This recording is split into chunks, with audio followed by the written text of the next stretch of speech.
Custody മരണങ്ങൾ എപ്പോഴും നമ്മളെ ഏറെ ദുഃഖിപ്പിക്കുന്നതാണ്. ഇപ്പോഴും അതുണ്ടായിക്കൊണ്ടിരിക്കുന്നു എന്നുള്ളത് നമ്മളെ നാണിപ്പിക്കേണ്ട ഒന്നും തന്നെയാണ്. കുണ്ടറയിൽ ഒരു കസ്റ്റഡി മരണം ഉണ്ടായിട്ട് ദിവസങ്ങൾ കഴിഞ്ഞു. സിയാദ് എന്ന് പറയുന്ന ചെറുപ്പക്കാരനെ പോലീസ് കസ്റ്റഡിയിലെടുക്കുകയും മർദ്ദിക്കുകയും ചെയ്തു എന്നാണ് ആരോപണം. അതിനുശേഷം അദ്ദേഹത്തെ കസ്റ്റഡിയിൽ നിന്ന് വിടുകയും പിന്നീട് അദ്ദേഹം മരണപ്പെടുകയുമാണ് ചെയ്തത്. മരിച്ചപ്പോൾ മാത്രമാണ് ആളുകൾ ഇങ്ങനെയൊരു സംഭവം ഇതിൻ്റെ ബാക്ക്ഗ്രൗണ്ടിലുണ്ട് എന്നുള്ളത് തന്നെ അറിയുന്നത്. പക്ഷേ ഇപ്പോൾ പോലീസും ആഭ്യന്തരമന്ത്രിയുമൊക്കെ അതൊരു കസ്റ്റഡി മരണമല്ല എന്ന് സ്ഥാപിക്കാനുള്ള വലിയ ശ്രമത്തിലാണ്. ഇന്നും രമേശ് ചെന്നിത്തല വാർത്താസമ്മേളനം നടത്തിയപ്പോൾ അത് കസ്റ്റഡി മർദ്ദനമല്ല, മഞ്ഞപ്പിത്തം മൂലം മരിച്ചതാണ് എന്ന് അദ്ദേഹം പ്രസ്താവിക്കുകയാണ്. ഒരു അന്വേഷണം പാരലലി നടക്കുന്നുണ്ട്. അന്വേഷണം നടക്കുന്ന വേളയിൽ തന്നെയാണ് ആഭ്യന്തരമന്ത്രി അതിൽ തീർപ്പ് കൽപ്പിക്കുകയും ചെയ്യുന്നത്. അജിംസ്, ഇത് കസ്റ്റഡി മരണമല്ല എന്ന് ദിവസേന ആഭ്യന്തരമന്ത്രിയും പോലീസും ഒക്കെ പറഞ്ഞുകൊണ്ടിരിക്കുന്നു. പക്ഷേ കസ്റ്റഡി മരണമാണ് എന്നുള്ള തെളിവുകൾ നമ്മൾ മാധ്യമങ്ങളിലൂടെ കേട്ടുകൊണ്ടിരിക്കുകയും ചെയ്യുന്നു. ശരിക്കും എന്തായിരിക്കും അവിടെ കുണ്ടറയിൽ സംഭവിച്ചിട്ടുണ്ടാവും? കഴിഞ്ഞ പിണറായി വിജയൻ സർക്കാരിന് 2 ഭരണകാലത്തും ആഭ്യന്തരമന്ത്രി എന്ന നിലയിൽ പിണറായി വിജയൻ സർക്കാർ നിയമസഭയ്ക്കകത്തും പുറത്ത് പോലീസിനെ ഡിഫെൻഡ് ചെയ്ത് പറഞ്ഞ കുറേ കാര്യങ്ങളുണ്ട്. പോലീസിൻ്റെ നശിപ്പിക്കരുത്, ആത്മവീര്യം, മനോവീര്യം നശിപ്പിക്കരുത് എന്നാണ് പറയുക. അതായത് പോലീസിനെ കുറിച്ച് എന്തെങ്കിലും ഒരു കംപ്ലൈൻറ്റ് വരുമ്പോൾ അത് അദ്ദേഹം പിണറായി തുടക്കത്തിലേ പറഞ്ഞുള്ളൂ, പിന്നീട് അത് നിർത്തിയിട്ടോ? അല്ല, മനോവീര്യം നശിപ്പിക്കരുത് പിന്നീട് പറയാറ്. ആ വാക്ക് ഉപയോഗിക്കുന്നില്ലെങ്കിലും അതിൻ്റെ എസൻസ് ഒന്ന് തന്നെയാണ് അദ്ദേഹം പറയുന്നത്. സംഭവം എന്താണെന്ന് വെച്ചാൽ പോലീസ് എഴുതി കൊടുക്കുന്ന വിശദീകരണം വായിക്കുക എന്നുള്ളതാണ് ആഭ്യന്തരമന്ത്രി എന്ന നിലയിൽ പിണറായി വിജയൻ ചെയ്തു പോകുന്നത്. ഇതൊരു പ്രതിസന്ധിയാണ്, നമ്മളെ സംബന്ധിച്ച്, പൗരന്മാരെ സംബന്ധിച്ച പ്രതിസന്ധിയാണ്. അതിന് കാരണം നൗഫൽ എന്നെ തല്ലിക്കഴിഞ്ഞാൽ എനിക്ക് പോലീസിൽ പോയി കംപ്ലയിൻറ്റ് ചെയ്യാം, എന്നെ പോലീസ് തല്ലിക്കഴിഞ്ഞാൽ ഞാൻ എവിടെ കംപ്ലയിൻറ്റ് ചെയ്യും എന്നുള്ളൊരു ചോദ്യമുണ്ട്. പോലീസ് ഒരു കാര്യമില്ലാണ് എന്നെ തല്ലി, നമുക്ക് കംപ്ലയിൻറ്റ് ചെയ്യാനുള്ള ഒരു സ്റ്റാറ്റ്യൂട്ടറി ആയിട്ടുള്ള ഒരു മാർഗ്ഗം എന്ന് പറയുന്നത് പോലീസ് കംപ്ലയിൻറ്റ്സ് അതോറിറ്റിയിൽ പോയി പരാതി കൊടുക്കുക എന്നുള്ളതാണ്. കഴിഞ്ഞ 10 വർഷത്തെ ഈ പോലീസ് കംപ്ലയിൻറ്റ്സ് അതോറിറ്റികളുടെ പ്രവർത്തനം നമ്മൾ തന്നെ റിപ്പോർട്ട് ചെയ്തിട്ടുണ്ട്. പല ജില്ലകളിലും ഓഫീസ് പോലും ഇല്ല, കംപ്ലയിൻറ്റ്സ് അതോറിറ്റിക്ക് ഓഫീസില്ല. അവസാനം ഈ പിണറായി വിജയൻ സർക്കാരിൻ്റെ അവസാന കാലത്ത് കംപ്ലയിൻറ്റ്സ് അതോറിറ്റിയിൽ ആളെ ഉണ്ടായിരുന്നില്ല, ആളെ നിയമിച്ചിട്ടേ ഇല്ല. അപ്പോൾ കംപ്ലയിൻറ്റ്സ് അതോറിറ്റിയിൽ ആളില്ല, അത് ആരാണെന്ന് പോലും നമുക്കറിയില്ല. കോഴിക്കോട് ജില്ലയിലെ പോലീസ് കംപ്ലയിൻറ്റ്സ് അതോറിറ്റി ചെയർമാൻ ആരാണ് എന്ന് ചോദിച്ചാൽ എനിക്കോ നൗഫലിനോ ദാവൂദ് അറിയില്ല. സംസ്ഥാനത്ത് ഒരു കംപ്ലയിൻറ്റ്സ് അതോറിറ്റി ഉണ്ട്, നേരത്തെ ഒരു നാരായണക്കുറുപ്പ്. ഓരോ ജില്ലയിലും അതോറിറ്റി ഉണ്ട്, ഓരോ ജില്ലയിലും നമുക്ക് പരാതി കൊടുക്കാം. നമുക്കറിയില്ല അങ്ങനെ ഒരു ഓഫീസുണ്ടോ, ഏത് നമ്പറിലാണ് വിളിക്കേണ്ടത്, എവിടെയാണ് ആ പരാതി കൊടുക്കുന്നത്, നമുക്കാർക്കും അറിയില്ല. നമുക്കറിയില്ലെങ്കിൽ ഇവിടുത്തെ സാധാരണക്കാരായ പൗരന്മാർക്കും അതേക്കുറിച്ച് അറിയില്ല എന്നാണ് അർത്ഥം. ഈ സിയാദിൻ്റെ മരണത്തിലുണ്ടായ ഏറ്റവും പ്രധാനപ്പെട്ട പ്രശ്നം അദ്ദേഹത്തെ പോലീസ് മർദ്ദിച്ചു എന്ന് കുടുംബം ആരോപിക്കുന്നു. പോലീസ് മർദ്ദനമേറ്റ ഒരാൾ തിരിച്ചു വന്നിട്ട് എവിടെ പോയി കംപ്ലയിൻറ്റ് പറയും? എവിടെയാണ് അദ്ദേഹം കംപ്ലയിൻറ്റ് പറയേണ്ടത്? ഒരു സാധാരണ കൂലിപ്പണിക്കാരനായ സാധാരണ ഒരു കുടുംബാംഗമാണ് അദ്ദേഹം. എവിടെയാണ് അത് പോയി പറയുക കംപ്ലയിൻറ്റ്? ആരോട് പറയും? അപ്പോൾ ഇടി കൊണ്ടു, അദ്ദേഹത്തിൻ്റെ വാരിയല് പൊട്ടി, അദ്ദേഹം വാരിയിട്ട് പൊട്ടി ഇൻഫെക്ഷൻ ആയതിനു ശേഷം ചികിത്സ ഇടുകയാണ്. ഇൻഫെക്ഷൻ ആകുമ്പോൾ ഇൻഫെക്ഷൻ പരിശോധിക്കുമ്പോഴാണ് വാരിയല് പൊട്ടിയത് അറിയുന്നത്. എന്നാൽ ഈ ഡോക്ടർ എന്ത് ചെയ്യണം? ഡോക്ടർ ഇത് റിപ്പോർട്ട് ചെയ്യണ്ടേ? ഇയാൾ പോലീസ് കസ്റ്റഡിയിലായിരുന്നു എന്ന് പറയുന്നു ഇത്ര ദിവസങ്ങൾക്ക് മുമ്പ്, ഇയാൾക്ക് ഇടി കിട്ടിയിട്ടുണ്ട് എന്ന് ഇയാൾ തന്നെ പറയുന്നുണ്ട്. ഇത് റിപ്പോർട്ട് ചെയ്യപ്പെടണ്ടേ? ആ ഡോക്ടർ എന്തുകൊണ്ട് റിപ്പോർട്ട് ചെയ്തില്ല? അവിടെ തുടങ്ങുന്നതിൻ്റെ വീഴ്ച. 2, പോസ്റ്റ്മോർട്ടം നടത്തിയ ആൾക്ക് മനസ്സിലാവുമല്ലോ അദ്ദേഹം എങ്ങനെ മരിച്ചു, എന്തൊക്കെയായിരുന്നു അദ്ദേഹത്തിൻ്റെ പ്രശ്നങ്ങളുണ്ടായിരുന്നു. ഈ പോസ്റ്റ്മോർട്ടം റിപ്പോർട്ടിൽ നിന്നും രേഖപ്പെടുത്താത്തതുകൊണ്ടാണ്. 3, ഈ കുടുംബാംഗങ്ങൾ ആരോടാണ് പരാതിപ്പെടേണ്ടത്? അതിന് മറുപടി ആഭ്യന്തരമന്ത്രി പറയണം. പോലീസ് കേരളത്തിലെ പൗരന്മാരെ, വോട്ടർമാരെ തല്ലിയാൽ അത് ആ പൗരന്മാർ ആരോട് കംപ്ലയിൻറ്റ് ചെയ്യണം? പോലീസ് കംപ്ലയിൻറ്റ്സ് അതോറിറ്റി നിലവിലുണ്ടോ? ഈ സർക്കാർ വന്നതിന് ശേഷം ഒഴിഞ്ഞിടക്കുന്ന പോലീസ് കംപ്ലയിൻറ്റ്സ് അതോറിറ്റി ചെയർമാൻഷിപ്പൊക്കെ പുനഃസ്ഥാപിച്ചിട്ടുണ്ടോ? അവരുടെ നമ്പറുകൾ ലഭ്യമാണോ? എവിടെയാണ് പരാതിപ്പെടേണ്ടത് എന്ന് പൗരന്മാരോട് ആഭ്യന്തരമന്ത്രി പറയുമോ? പോലീസിൻ്റെ ഒരു തരത്തിലുള്ള അതിക്രമവും ഞാൻ വെച്ചു ഉറപ്പിക്കില്ല എന്ന് പറയുമോ? പോലീസിനെ അനാവശ്യമായി ശിക്ഷിക്കാൻ പാടില്ല എന്ന് പറയുന്ന ആഭ്യന്തരമന്ത്രി പോലീസ് അനാവശ്യമായി പൗരന്മാരെ ശിക്ഷിച്ചാൽ അതെവിടെ കംപ്ലയിൻറ്റ് ചെയ്യണം, എങ്ങനെ അതിനെ നേരിടണം എന്നതിനെക്കുറിച്ച് ജനങ്ങളെ ബോധവൽക്കരിക്കുമോ? കഴിഞ്ഞ 10 വർഷം എന്ന് പറഞ്ഞാൽ ചെറിയ കാലയളവല്ല. കഴിഞ്ഞ 10 വർഷം എന്ന് പറഞ്ഞാൽ കഴിഞ്ഞ 2016 8 വയസ്സുണ്ടായിരുന്ന കുട്ടി 2026 വോട്ടറാണ്. അപ്പോൾ അത്തരം വലിയൊരു ജനസമൂഹത്തിന് ഇപ്പോൾ ഞാൻ പറയുന്നത് ഈ ജൻസി, കേരളത്തിലെ ജൻസിക്ക് പോലീസ് തല്ലിയാൽ എന്ത് ചെയ്യണം എന്നതിനെക്കുറിച്ച് അറിയാമോ? അറിയില്ല. അതിൻ്റെ കാരണം എന്താണ്? കഴിഞ്ഞ 10 വർഷമായിട്ട് അങ്ങനെ ഒരു സംവിധാനത്തെക്കുറിച്ച് ആർക്കും അറിയില്ല. അങ്ങനെ സംവിധാനം ഉണ്ടോ എന്നറിയില്ല. അങ്ങനെ സംവിധാനം വന്നിട്ട് കുറച്ചേ ആയിട്ടുള്ളൂ, എങ്കിൽ പോലും ഇങ്ങനെ ഒരു സംവിധാനം പ്രവർത്തിക്കുന്നതെന്ന് ആർക്കും അറിയില്ല. ഇപ്പോൾ വിനായകൻ എന്ന് പറയുന്നൊരു കുട്ടിയെ പോലീസ് മർദ്ദിച്ചതിന് ശേഷം തൃശ്ശൂർ ആത്മഹത്യ സംഭവം ഉണ്ടല്ലോ, അപ്പോഴൊക്കെ ഈ പോലീസ് കംപ്ലയിൻറ്റ്സ് അതോറിറ്റിയെക്കുറിച്ചുള്ള ചർച്ചകൾ വന്നതാണ്. പിന്നെ അതൊക്കെ ആളുകൾ മറന്നുപോയി. ഒരുപാട് കസ്റ്റഡി കൊലകൾ ആ സമയത്ത് നടന്നു. നെടുങ്കണ്ടത്ത് നടന്നു, വരാപ്പുഴയിൽ നടന്നു, താനൂർ താമീർ ജിഫ്രിയുടെ നടന്നു. അങ്ങനെ ഒരുപാട് സംഭവങ്ങൾ നടന്നു. അപ്പോൾ ഈ പോലീസ് കംപ്ലയിൻറ്റ്സ് അതോറിറ്റിയെക്കുറിച്ച് ആർക്കും ഒന്നും അറിയില്ല, അതേക്കുറിച്ച് ജനങ്ങൾക്കറിയില്ല, അത് പ്രവർത്തിക്കുന്നുണ്ടോയെന്ന് അറിയില്ല, സർക്കാരിന് അതിലൊരു താല്പര്യമില്ല. സർക്കാർ ആഭ്യന്തരമന്ത്രി ചെയ്യുന്നത് എന്താണ്? പോലീസ് എഴുതി കൊടുക്കുന്ന റിപ്പോർട്ട് പറയുന്നു, ഇനി പരാതിയുണ്ടോ എന്നാൽ ഒരു കാര്യം ചെയ്യാം, പോലീസ് തന്നെ അന്വേഷിക്കട്ടെ. പോലീസ് ചെയ്തൊരു കുറ്റത്തെക്കുറിച്ച് പോലീസ് തന്നെ അന്വേഷിച്ചിട്ട് എന്താ കാര്യം? അത്തരം വിഷയങ്ങൾ ഉയർന്നു വന്നപ്പോൾ സുപ്രീം കോടതി നിർദ്ദേശപ്രകാരമാണ് രാജ്യത്ത് ഈ പോലീസ് കംപ്ലയിൻറ്റ്സ് അതോറിറ്റികൾ സ്ഥാപിക്കപ്പെടുന്നത്. പോലീസ് അന്വേഷിച്ചാൽ പോരാ, അതിന് വേറൊരു ജുഡീഷ്യൽ അന്വേഷണം വേണം. ഒരു റിട്ടയർഡ് ജഡ്ജിയൊക്കെയാണ് അത് നിയമിക്കപ്പെടാറുള്ളത്. അതിനുവേണ്ടിയാണ് അത് സ്ഥാപിക്കപ്പെട്ടുള്ളത്. അത് നിലവിലില്ല. അല്ല, ഇങ്ങനെ സംഭവം വരുമ്പോൾ എന്ത് ചെയ്തത്? പോലീസിനെ ഡിഫെൻഡ് ചെയ്തുകൊണ്ട് ആഭ്യന്തരമന്ത്രിയും മുഖ്യമന്ത്രിയും സംസാരിക്കുന്നത് ജനങ്ങൾക്ക് ഒരു തരത്തിലുള്ള ദേജാവ് ഉണ്ടാകും. ഇത് തന്നെയല്ലേ നമ്മൾ കഴിഞ്ഞ 10 വർഷം കേട്ടതെന്ന് തോന്നലുണ്ടാക്കും. ആ തോന്നലുണ്ടാക്കാൻ സർക്കാർ ഇടവരുത്. ഇതിൽ ഇപ്പം മുഖ്യമന്ത്രിയും കഴിഞ്ഞ ദിവസം ആകെ ചെയ്തിരിക്കുന്നത്, പണ്ട് പിണറായി വിജയൻ ചെയ്തപ്പോൾ അജിംസ് പറഞ്ഞ പോലെ പോലീസ് എഴുതി കൊടുത്തത് വായിക്കുകയാണ് ചെയ്തത്. നമ്മൾ വാർത്താസമ്മേളനം വി ഡി സതീഷിൻ്റെ വാർത്താസമ്മേളനത്തിൽ നമ്മളത് കാണാറില്ല, എഴുതി കൊടുക്കുന്നത് വായിക്കുന്നതുവരെ കണ്ടില്ല. പക്ഷേ ഇന്നലെ അതും കണ്ടു. ഈ പോലീസ് റിപ്പോർട്ട് വായിച്ച് അദ്ദേഹം അതിന് മറുപടി പറയുകയാണ് ചെയ്തത്. ഇന്ന് രമേശ് ചെന്നിത്തല പറയുന്നു അത് മഞ്ഞപ്പിത്തം. ആ പറച്ചിലെ ടോണ് തന്നെ ഒരു പ്രശ്നമുണ്ട്. അല്ല, അതിൽ ഒരു പ്രശ്നം വെച്ചാൽ ഇദ്ദേഹത്തിൻ്റെ ഹെപ്പറ്റൈറ്റിസ് ബിയോ സി ഹെപ്പറ്റൈറ്റിസ് സി വന്നിട്ടാണ് മരിച്ചതെന്നാണ് പോസ്റ്റ്മോർട്ടം റിപ്പോർട്ടിലുള്ളത്. ഇതാണ് മുഖ്യമന്ത്രിയും ആഭ്യന്തരമന്ത്രിയും പറഞ്ഞ കാര്യം. ഈ പോസ്റ്റ്മോർട്ടം റിപ്പോർട്ട് ഇതുവരെ ഒരു പബ്ലിക് ഡോക്യുമെൻ്റ് ആയിട്ടില്ല. ഞാനിപ്പോൾ ഈ ഷോയ്ക്ക് വരുന്നതിന് തൊട്ട് മുമ്പ് കൊല്ലത്ത് വിളിച്ച് അന്വേഷിച്ചു. കുടുംബത്തിൻ്റെ കയ്യിൽ പോസ്റ്റ്മോർട്ടം റിപ്പോർട്ട് കിട്ടിയിട്ടില്ല.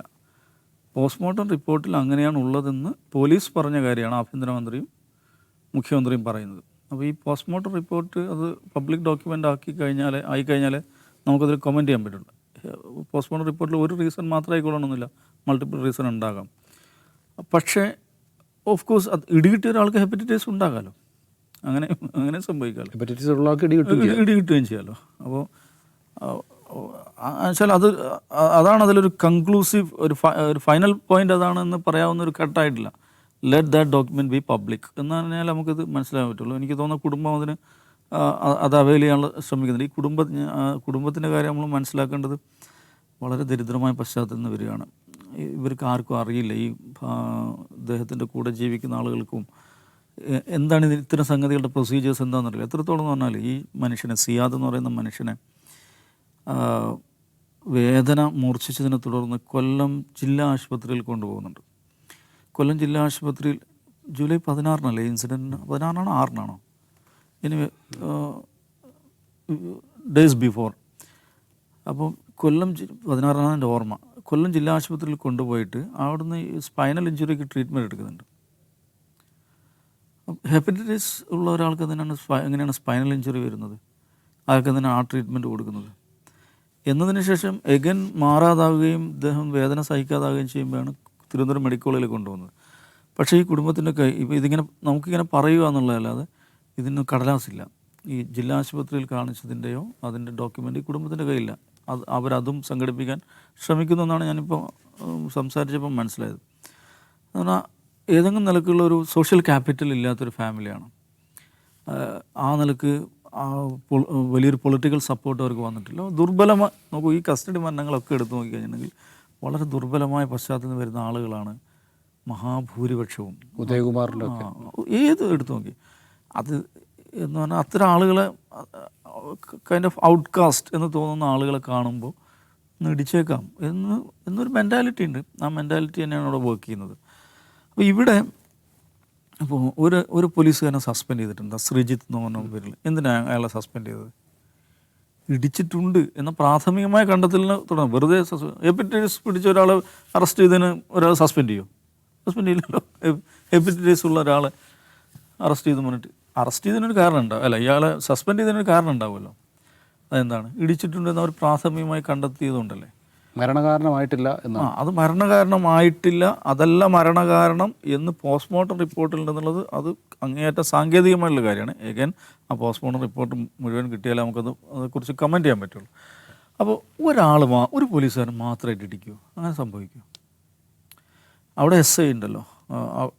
ഞാൻ മനസ്സിലാക്കുന്നത് എസ് ഐ ഈ സംഭവം നടക്കുമ്പോൾ ഉണ്ടായിരുന്നത് മാത്രമല്ല, he was in plain clothes, യൂണിഫോമിലായിരുന്നില്ല എന്നാണ് അറിയാൻ കഴിഞ്ഞത്. അത് ഏതായാലും ക്രൈംബ്രാഞ്ച് അന്വേഷണം വരുന്നുണ്ട്. ആ എസ് ഐ ഇപ്പോൾ കോഴിക്കോടൊക്കെ മറ്റോ സ്ഥലം മാറ്റിയിട്ടുണ്ട്. സ്ഥലം മാറ്റി ഇതുമായി ബന്ധപ്പെട്ടല്ല, ജനറൽ ട്രാൻസ്ഫറുമായി ബന്ധപ്പെട്ടാണ്. എന്ന് പറഞ്ഞാൽ ഇതിൽ സംതിങ് റോങ് ഹാപ്പൻഡ്. ഇദ്ദേഹത്തിന് അടികിട്ടിയിട്ടുണ്ടെന്ന് പോലീസ് തന്നെ സമ്മതിക്കുന്നുകൊണ്ടാണ് ഒരു സസ്പെൻഷൻ നടന്നിരിക്കുന്നത്.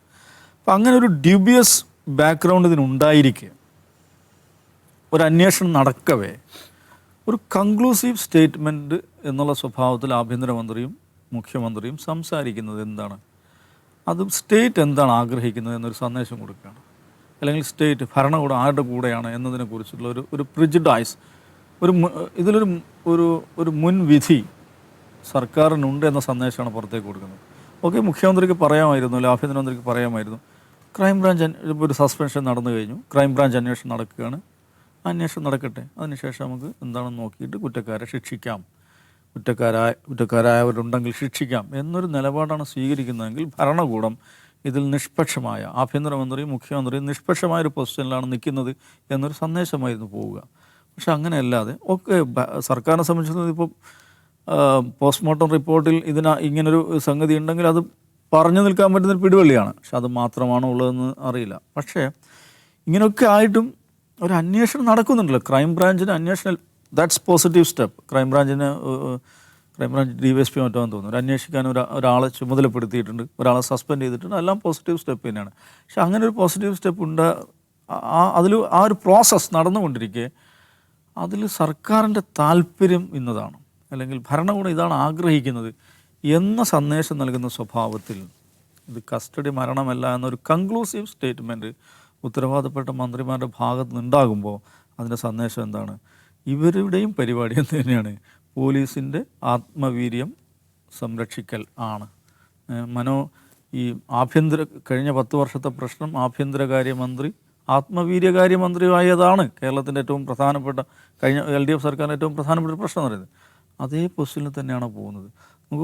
നമ്മുടെ പോലീസ് ഫോഴ്സ് മുമ്പുള്ളതിനേക്കാൾ ഏറെ മെച്ചപ്പെട്ടിട്ടുണ്ട്. പോലീസ് ഫോഴ്സ് മാത്രമല്ല, പോലീസ് അക്കാഡമിയിൽ ആ സിലബസ് പോലും മാറിയിട്ടുണ്ട്. ആ നിലക്കുള്ള വളരെ ക്വാളിറ്റേറ്റീവായിട്ടുള്ള ഇമ്പ്രൂവ്മെൻറ്റ് കേരള പോലീസിങ് എന്ന് പറയുന്ന പ്രക്രിയയിൽ തന്നെ വന്നിട്ടുണ്ട്. പക്ഷേ അപ്പോഴും നമുക്കറിയാം ഇടിയൻ പോലീസുകാർ, action hero Biju, Nivin action hero ബിജുവിലെ ആ പോലീസ്, അതാണ് പോലീസ് എന്ന് വിചാരിക്കും, അതാണ് അടിപൊളി പോലീസ്, സൂപ്പർ പോലീസ് എന്ന് വിചാരിക്കുന്ന ആളുകൾ ഇപ്പോഴും ഉണ്ട്.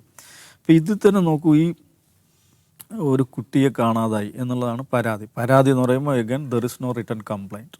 അതുകൂടെ മനസ്സിലാക്കണം. പരാതി നമ്മളിങ്ങനെ വാർത്തയിൽ പറയുമ്പോഴും ഒരു റിട്ടൺ കംപ്ലൈൻറ്റ് ഇല്ല, കാണുന്നില്ല എന്ന് പറഞ്ഞൊരു ഫോൺ കോൾ വരികയാണ്. അപ്പോൾ പോലീസ് സിയാദിൻ്റെ വീട്ടിലെത്തും. സിയാദിൻ്റെ വീട്ടിലെത്താൻ കാരണമുണ്ട്. കാരണം ഇവരും ഈ കുട്ടിയുടെ കുടുംബമൊക്കെ ആയിട്ട് പലതരം ഇടപാടുകളുള്ളതാണ്, സുഹൃത്തുക്കളാണ് അവർ. അപ്പോൾ അങ്ങനെ അതിൻ്റെ ഒരു സാധ്യത എന്തോ ഇവർക്ക് തോന്നി. അപ്പോൾ ഇവനെ പിടിച്ചുകൊണ്ട് പോകുന്നു, ഇടിക്കുക. ഇടിച്ചാൽ പറഞ്ഞ് കാര്യം മനസ്സിലാക്കാൻ പറ്റുമെന്ന ഓൾഡ് സ്കൂളിൽ വർക്ക് ചെയ്യുകയാണ് ഈ പോലീസുകാർ. പക്ഷേ പിറ്റേ ദിവസം ഈ കുട്ടിയെ മറ്റിടത്ത് കണ്ടു കിട്ടുന്നുണ്ട്. പക്ഷെ അതാകുമ്പോഴേക്കും ഈ മനുഷ്യന് ഇടി കൊണ്ടൊരു പരുവമായിട്ടുണ്ട്.